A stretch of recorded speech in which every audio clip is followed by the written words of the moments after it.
The radio crackled once, sharp and sudden, cutting through the night like a blade. "Command!" The voice broke, swallowed by static so violent it made every man flinch. A hiss followed, long and hollow, then nothing.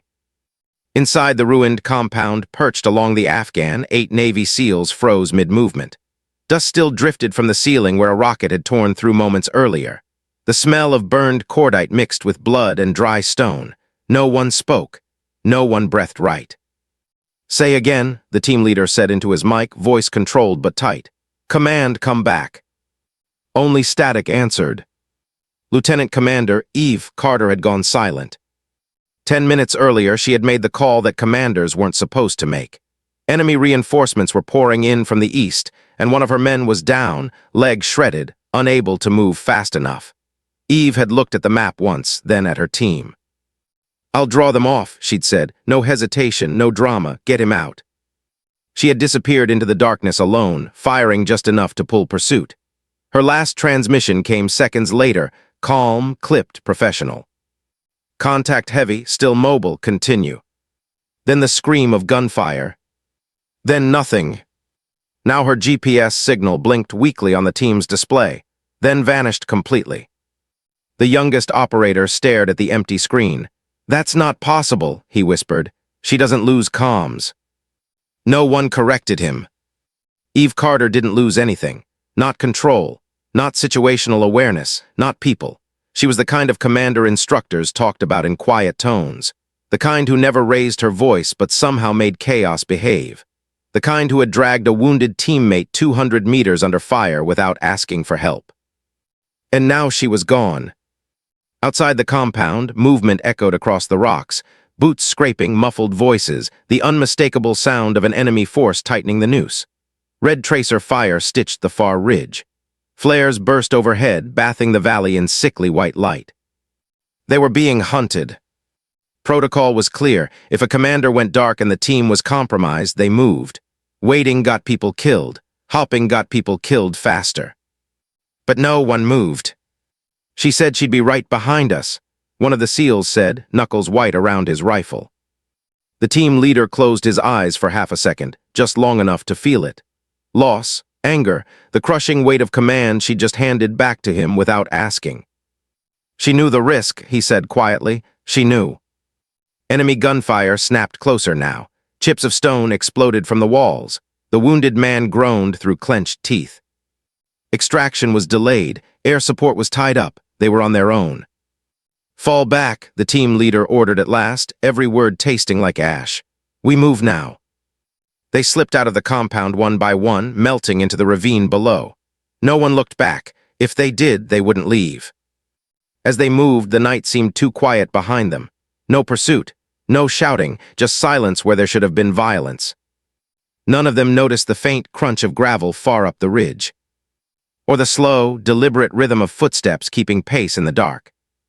Somewhere behind them, unseen and bleeding, a shadow adjusted its grip on a stolen weapon. And followed, the fighters reached the ravine cautiously, rifles raised, boots crunching against loose stone. They expected chaos. They expected gunfire. They expected a body. What they found instead made them slow. A blood trail cut across the rocks, but it didn't run away. It curved, doubled back, split into 2 directions before converging again. It was messy, deliberate, and wrong. One of the men knelt, touching the dark smear with his fingers, still warm. He looked up uneasy. "Search," their leader whispered. They moved forward in a loose line, flashlights flicking on and off. The beams caught the first body 20 meters up the slope. A fighter lay face down, rifle still slung, neck twisted at an unnatural angle. No explosion wounds, no bullet holes. Another body sat against a boulder as if resting. His eyes were open, his throat was. The men exchanged nervous glances. "This was no ambush," someone muttered. They advanced slower now. Shell casings littered the ground, but not in wild patterns. They were spaced, controlled, fired from changing positions with disciplined timing. Whoever had been here hadn't panicked, hadn't sprayed, hadn't run. The leader's jaw tightened. "She's still alive." The words tasted wrong even as he said them. One woman, wounded, alone. She should have been dead minutes ago.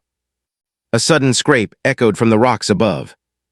Every rifle snapped upward. Nothing. Then a shape moved at the edge of the flashlight beam, too smooth, too quiet.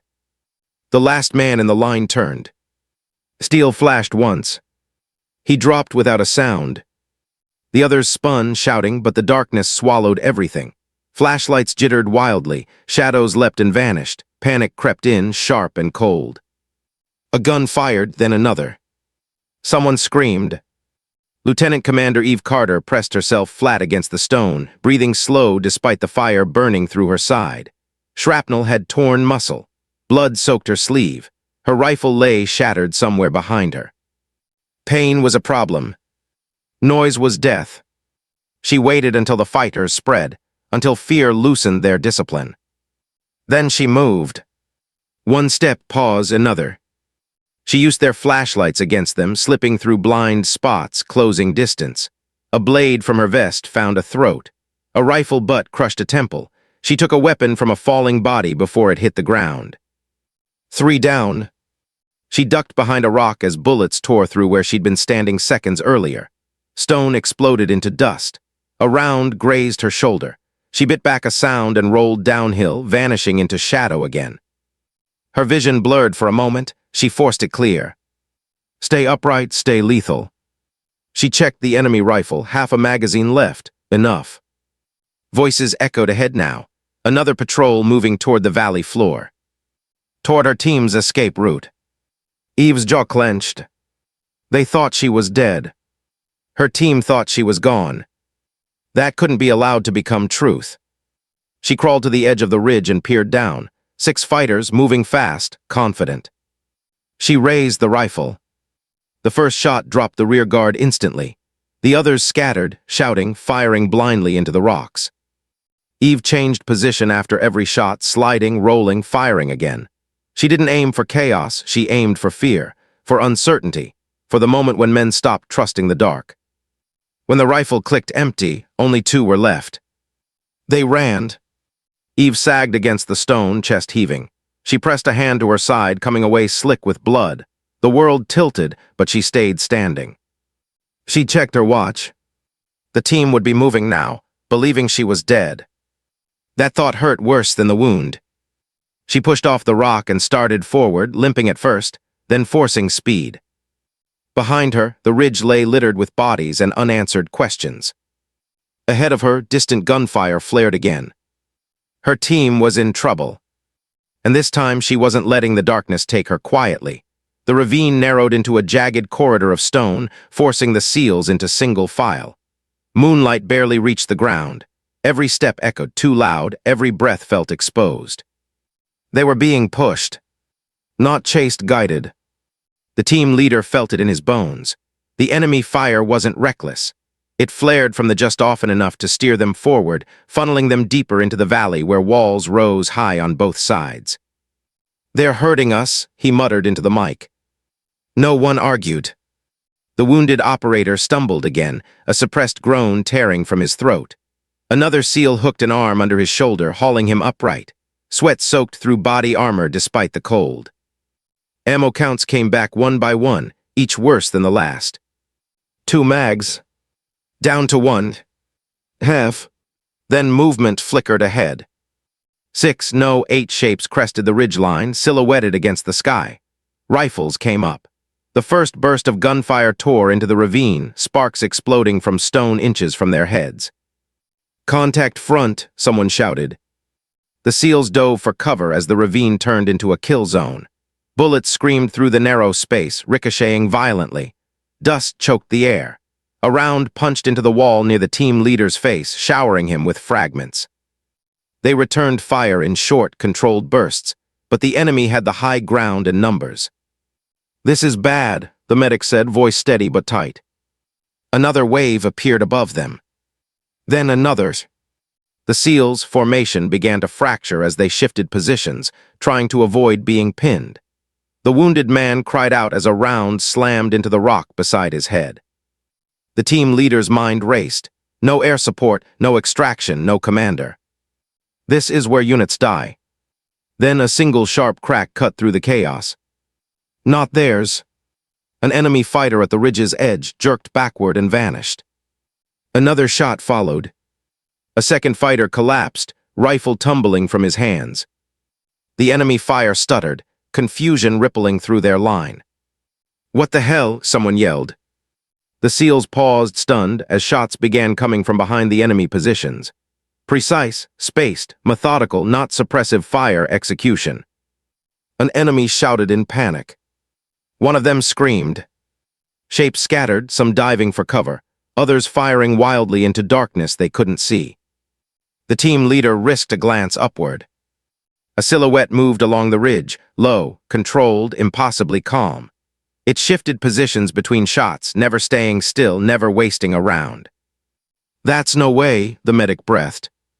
Another enemy dropped, dragged backward into shadow. Then the firing stopped. The ravine fell silent except for labored breathing and the ringing in their ears. Slow footsteps echoed behind them. Every SEAL spun, rifles raised. A figure stepped into the faint moonlight, helmet gone, hair dark with sweat and blood, uniform torn and soaked red at the side. "Carter, alive." For half a second, no one spoke. The moment stretched, fragile and unreal. "You look like hell, ma'am," someone finally said, voice shaking. Eve gave a thin, tired smile. "You should see the other guys." She staggered once. Hands reached out, steadying her, but she shrugged them off. "No time," she said. "They'll regroup fast." The team leader stared at her, 1,000 questions burning in his eyes. "We thought." "I know," she cut in quietly. "So did they." She turned toward the ridge, already scanning for movement, pain etched into every line of her face. But her eyes were sharp, focused. Enemy flares ignited again in the distance. Eve Carter checked her weapon, jaw set. "Let's move," she said, "before they realize I'm not a ghost." And as the SEALs fell back into formation behind her, none of them missed the way her hands trembled slightly. Or how close she was to collapsing back into the darkness for good. There were no hugs, no cheers, no relief. Only the harsh reality of survival pressing down like the cold Afghan night around them. The SEALs had expected a ghost, maybe a miracle story, but not her. Standing before them, bloodied, bruised, and breathing heavily, yet fully in command. "You're hit," one of them said, his voice breaking the tension. "I know," Eve replied, voice clipped. She didn't flinch, didn't slow. Pain had become just another variable in the battlefield equation. "Later, keep moving." The team snapped back into formation. She didn't just lead, they followed instinctively, as if her presence was gravity itself pulling them through the chaos. Up ahead, the extraction zone was empty. The helicopters were delayed, again. Flares lit the far ridge, revealing enemy forces regrouping and moving with terrifying speed. Eve took the rear position, scanning every rock, every shadow, every faint movement. Her rifle shook slightly, but she controlled it. Each breath measured, each step calculated. The SEALs moved ahead, limping, sweating, bullets clicking empty in their magazines. The enemy was gaining. "They'll be on us in 2 minutes," whispered the youngest SEAL, voice barely audible over the rushing wind. Eve didn't look at him. "Then we give them 2 minutes of hell, no mistakes." A sudden flare illuminated the valley floor. Through the glare, she saw the first wave of enemy fighters crest the ridge. They moved confidently, believing the commander was dead. That confidence would be their undoing. The first volley of gunfire erupted. Sparks flew as bullets tore through stone. Eve fired controlled bursts, every shot precise, every movement calculated. Despite her bloodied side, despite the pain, she pivoted, ducked, rolled, and fired again. A grenade clinked against her boot. She kicked it aside with a dry, grim smile. Her rifle clicked empty. She didn't curse. She switched to another weapon as smoothly as if nothing had happened. The enemy hesitated. One of their men dropped to the rocks with a cry. Others fired blindly, trying to suppress the unseen threat. Eve moved like a shadow across the battlefield, each step a calculated strike. Her side throbbed, each heartbeat a reminder she was still mortal, but she wasn't done. The SEALs, watching from below, were stunned into awe and fear. They had thought their commander gone. They had been ready to fall. Now, seeing her move through the chaos, they realized they weren't just surviving, they were following a force of nature. The second wave of enemy fighters surged forward. Eve fired, dropped, rolled, fired again. The sounds of battle were deafening, but she kept her mind razor-sharp, calculating angles, predicting enemy movement. Suddenly, an explosion rocked the ridge. Dust and stone rained down around her. She stumbled, catching herself against a boulder. Her side was torn, every breath a scream, yet she pressed on. Finally, above the roar of gunfire, the faint, mechanical hum of rotor blades cut through the night. Extraction had arrived. The SEALs heard it first, relief washing over them like fire. "Go," Eve shouted. "Get to the bird." The team lifted toward the helicopter, hands gripping, eyes wide. But Eve didn't move immediately. She stayed on the ridge, scanning the chaos below.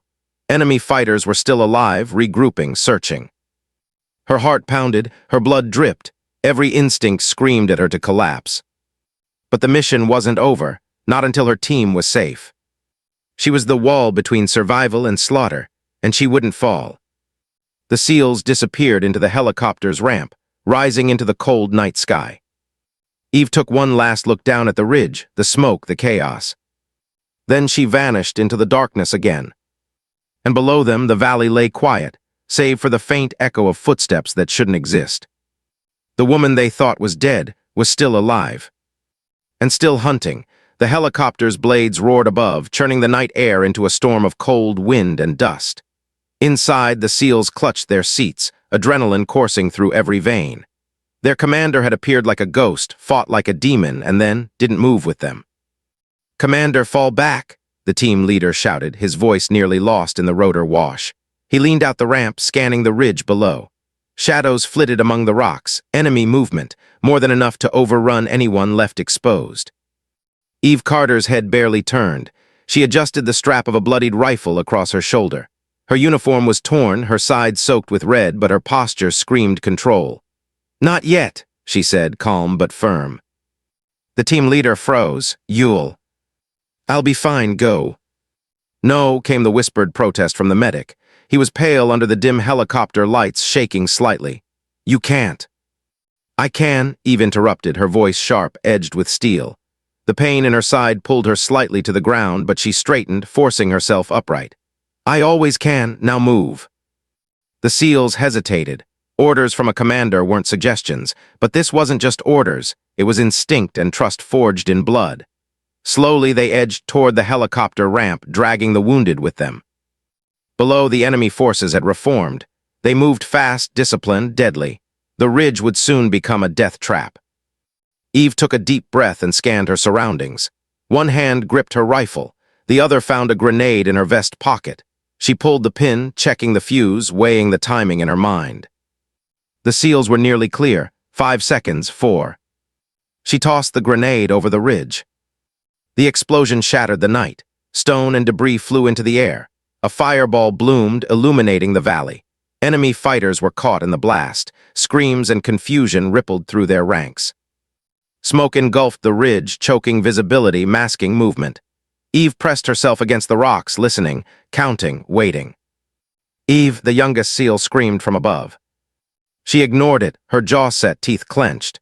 Pain seared through her side with every heartbeat, but she didn't move. She couldn't, not yet, not until the SEALs were beyond the danger. The helicopter lifted higher. Shadows of her team flickered against the rotating blades, disappearing into the night sky. Below her, the smoke swirled. Silence returned. Only the faint hiss of heat from the explosion. Eve Carter stood alone, wounded, exhausted, invisible to both friend and foe. For a moment, she allowed herself to feel the pain, the ache, the rage, but it was fleeting. Duty was heavier than injury. Fear was heavier than pain. Survival was heavier than both.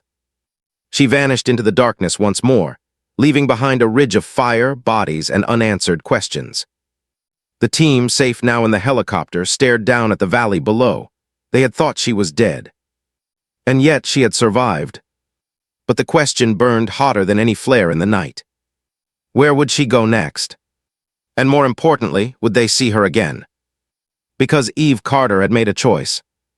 One that no one, not even her, knew the full cost of. Back at the base, the night still smelled of smoke and blood. Reports were being written in clipped clinical language. Lieutenant Commander Carter presumed KIA, bodies recovered, NA mission status compromised. Every word was precise, sterile, and intentionally unemotional.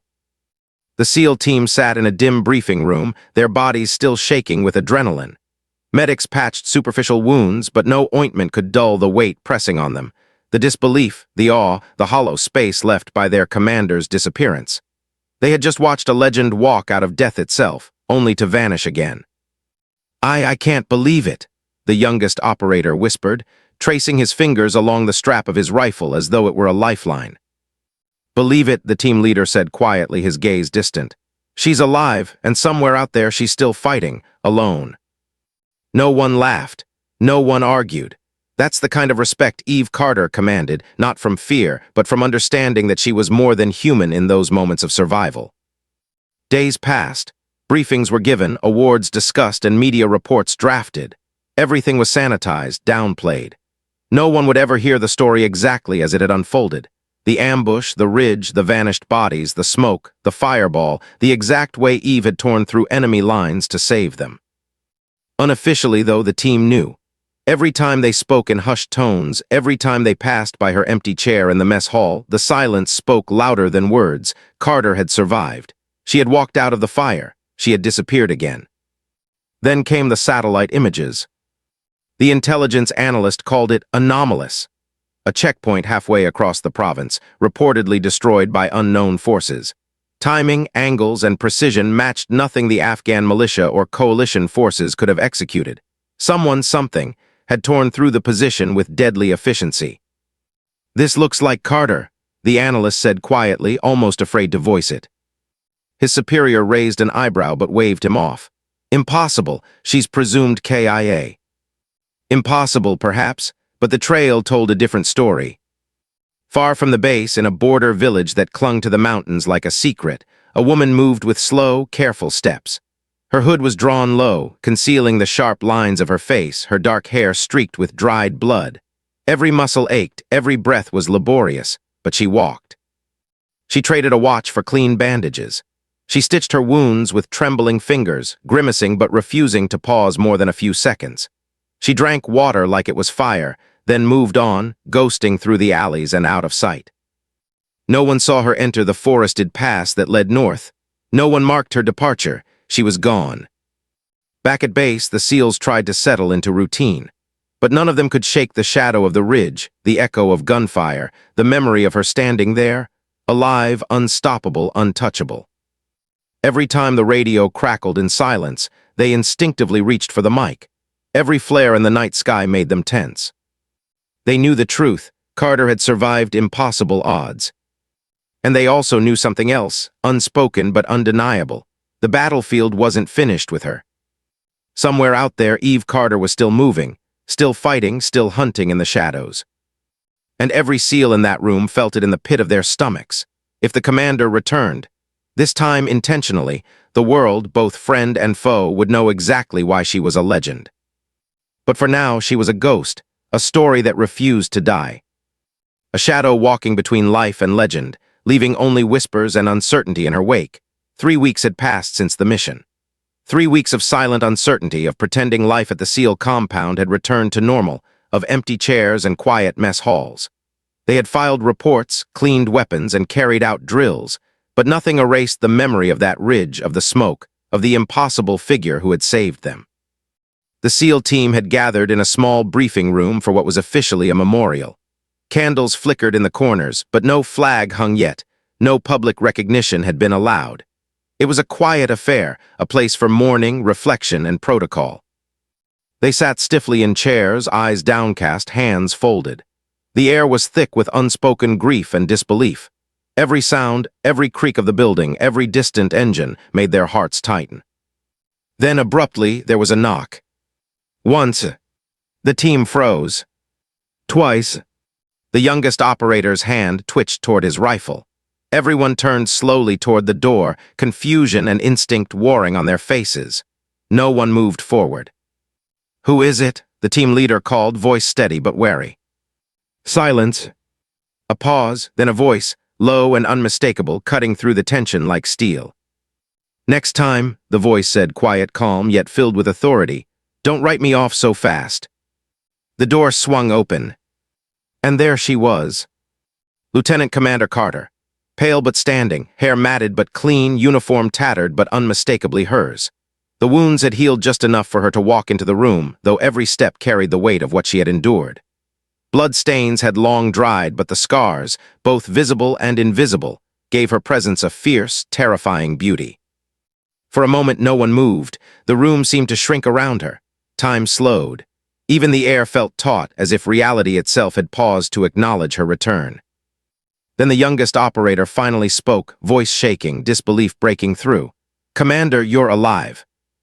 Eve gave a faint, grim smile, the kind that carried both relief and warning. "Alive," she said simply, "but don't think I'm safe yet." Her eyes scanned the room, landing on each of them with a piercing intensity that silenced every murmured question. She didn't explain. She didn't apologize. She didn't need to. Her mere presence told the story. Every seal in that room could see it. She had survived the impossible. She had disappeared, fought through hell, and returned not to celebrate, but to continue the mission. The team leader swallowed hard, trying to gather his voice. Where have you been? How did you?" Eve cut him off with a gesture. No time for stories now." She stepped further into the room, letting her gaze sweep over them again. "There's still work to do." A heavy silence fell, thick with awe, fear, and a strange exhilaration. They had believed she was gone, written off, maybe even mourned, and yet here she was, alive, commanding, unstoppable. Her hand brushed the table as she passed, a subtle but firm reminder that she had been there, always watching, always moving, always ready. Then she paused at the door behind her. She looked back over her shoulder, the faintest shadow of a smile on her lips. "This isn't over," she said. The SEALs exchanged glances, a mix of relief and apprehension. They knew her well enough to understand. When Eve Carter said something like that, it was never a threat to them. It was a warning to anyone who stood in the way. The room held its breath. And then, just as silently as she had appeared, Eve Carter turned and stepped into the hallway beyond. The door closed behind her. No one moved, no one spoke. Outside the walls of the base, night stretched endlessly, filled with secrets, danger, and shadows. And somewhere just beyond the perimeter, a woman who had been written off as dead moved again, alive, untouchable, and already planning her next strike. The legend was back. But this time, no one would be able to underestimate her. Officially, the mission never happened. Reports listed enemy engagement, minimal details, no heroics, no survivors, and certainly no mention of Lieutenant Commander Carter's miraculous survival.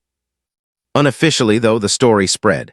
Quiet whispers in mess halls, brief nods in corridors, conversations muted by the gravity of what no one could fully admit aloud. A commander who walked out of death itself. A shadow who struck faster than anyone could track. A woman who refused to stay down. The SEALs knew the truth. They had seen it with their own eyes. They had felt it in the valley, heard it in the gunfire, followed it through smoke and rubble. They had watched their leader vanish into the night and return from the impossible. Somewhere beyond the mountains, beyond enemy lines, Eve Carter moved again. Her wounds long healed, her body but unbowed. She traveled lightly, invisibly, leaving no trace of her presence except whispers of destruction in the enemy camps, bodies discovered in impossible positions, and patterns of attacks so precise that even satellite intelligence struggled to explain them. Every time a mission report came back that expectations, analysts would shrug and mark it unverified. But among those who had served with her, the story was clear. The woman who had once been presumed dead was no longer just a commander. She had become something else entirely, a force of nature. She learned the enemy's weaknesses, exploited every gap, and moved faster, quieter, deadlier. She was never reckless. Every strike had a purpose, every shadow a reason, and every enemy she faced became a warning for those who underestimated her. The SEALs back at base watched her legend grow in fragments. Reports of small victories, unconfirmed engagements, and sudden enemy retreats trickled in. And each time their hearts clenched, not in fear of losing her, but in awe of knowing she was still out there, untouchable, unstoppable. Even among the most hardened warriors, there was a reverent silence when her name was spoken. Carter, Carter, the commander who walked out of death and returned not for glory but for duty. Some nights the team would gather quietly, exchanging glances across the table. They didn't need words. They all knew. If Eve Carter was missing, if she had disappeared into the darkness once more, it only meant one thing. She was still watching, still waiting, still coming back. and every enemy who thought her gone soon learned the hard way that legends like her don't die. They adapt. They strike from the shadows. They return stronger, smarter, more lethal than anyone could imagine. Somewhere far from the base, Eve paused on a ridge overlooking a valley where a small insurgent encampment had been reported. She scanned the terrain. Every movement was calculated, every thought measured, and when she finally stepped forward, the wind carrying her figure across the rocks like a phantom, she didn't look back.